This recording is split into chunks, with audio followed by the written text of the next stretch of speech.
Every empire in history has believed it would last forever. The Romans believed it, the Mongols believed it, the British believed it. Every civilization at its peak has looked at what it's built and assumed the building was permanent.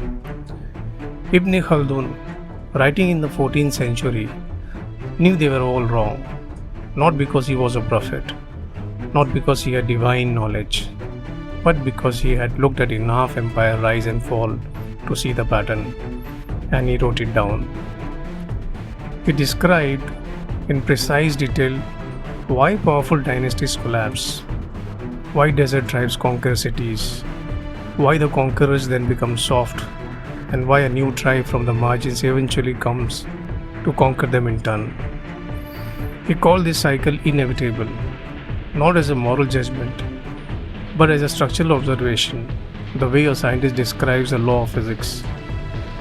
No one had done this before, not in this way, not with this rigor, not with this reach.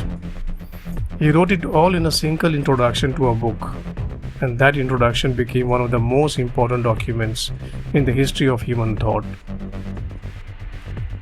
Abu Zaid Abd al-Rahman ibn Khaldun was born on May 27, 1332 in Tunis, the city in what is now Tunisia, that was then a major center of the Islamic world.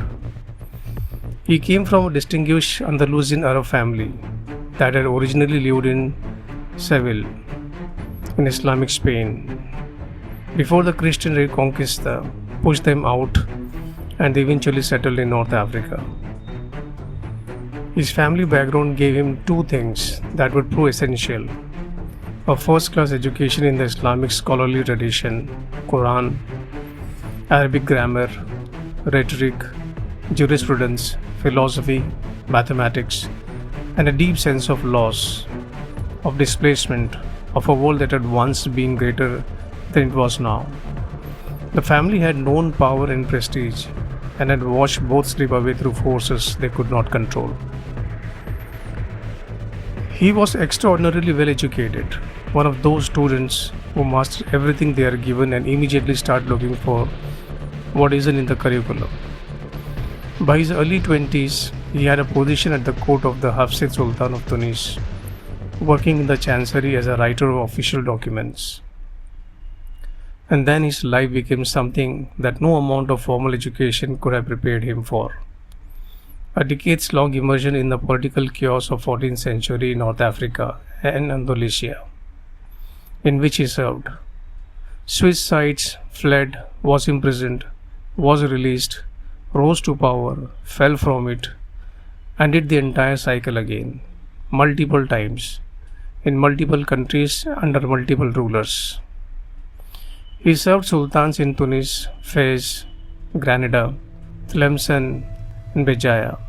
He was appointed to high positions and then accused of intrigue. He was imprisoned twice, once for nearly 2 years.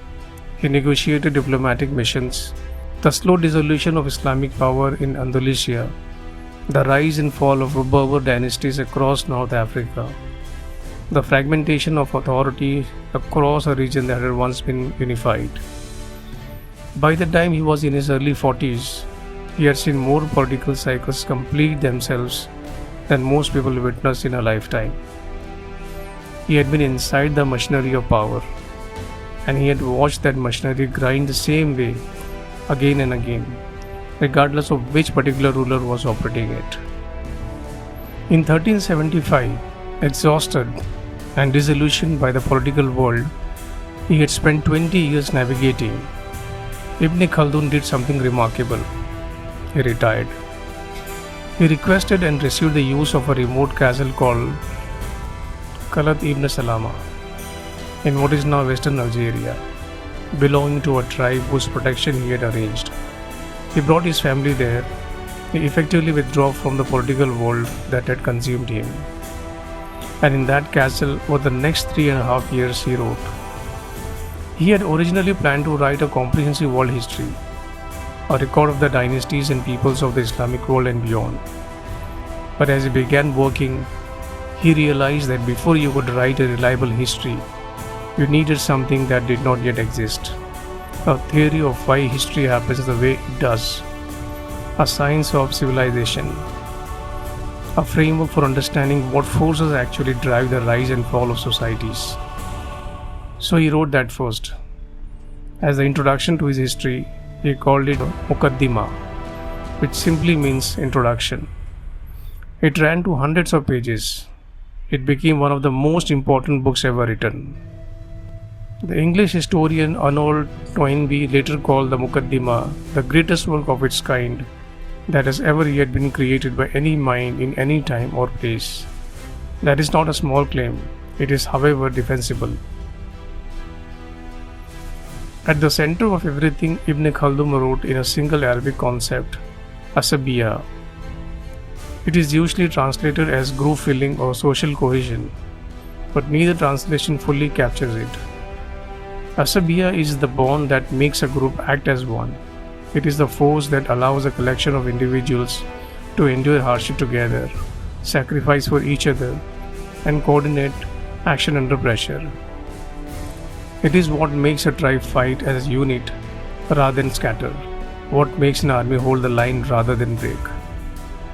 For Ibn Khaldun, Asabiya is the engine of all political power. It doesn't matter how much wealth you have, how sophisticated your theology is, how elegant your laws are. If your group has lost its asabiya, you are vulnerable. And if another group has strong asabiya, they will eventually be able to take what you have. This is the core of his civilizational cycle, which he described as moving through roughly 5 stages. The cycle begins with a group on the margins, desert tribes, frontier peoples, those who have been hardened by scarcity and danger into tight social bonds. They have strong asabiya. They attack the settled, comfortable civilization at the center. They conquer it. They establish a dynasty. They build cities, accumulate wealth, develop arts and sciences and administration. This is the peak, and is also the beginning of the decline, because wealth and comfortable erode asabiya. The descendants of conquerors grow up in luxury. They hire mercenaries to fight for them rather than fighting themselves. They compete with each other for court influence rather than coordinating against external threats. The original group solidarity, the thing that made conquest possible, dissolves. And at the margins, a new group with strong asabiya is forming. Ibn Khaldun estimated the cycle took roughly 3 to 4 generations to complete, from the original conquering generation to the generation of final decline. He was careful to note that the timing varied and the cycle could be accelerated or delayed. But the structural logic, he argued, was consistent across all the dynasties he had studied. What makes this remarkable isn't just the observation, it's the method. Ibn Khaldun was insisting that history has causes, that it can be analyzed rather than simply narrated, that if you understand the underlying forces, you can explain why things happened the way they did, and even predict how they will unfold. He was, in a real sense, inventing social science 600 years before anyone gave it that name. Ibn Khaldun's life had one more extraordinary chapter after the Muqaddimah, one that reads almost like something from a novel. In 1401, he was in Damascus. He had moved to Cairo in 1380 to become chief judge of the Maliki school there, and was traveling with the Egyptian Sultan when Damascus was besieged by Tamerlane, the Central Asian conqueror who was then in the process of building one of the most fearsome empires of the medieval world.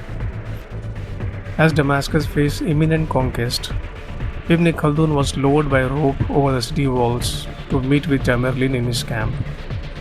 He spent approximately 5 weeks in conversation with the conqueror, providing geographical information about North Africa that Tamerlane requested, and apparently studying the man himself with the same analytical intensity he had brought to everything else.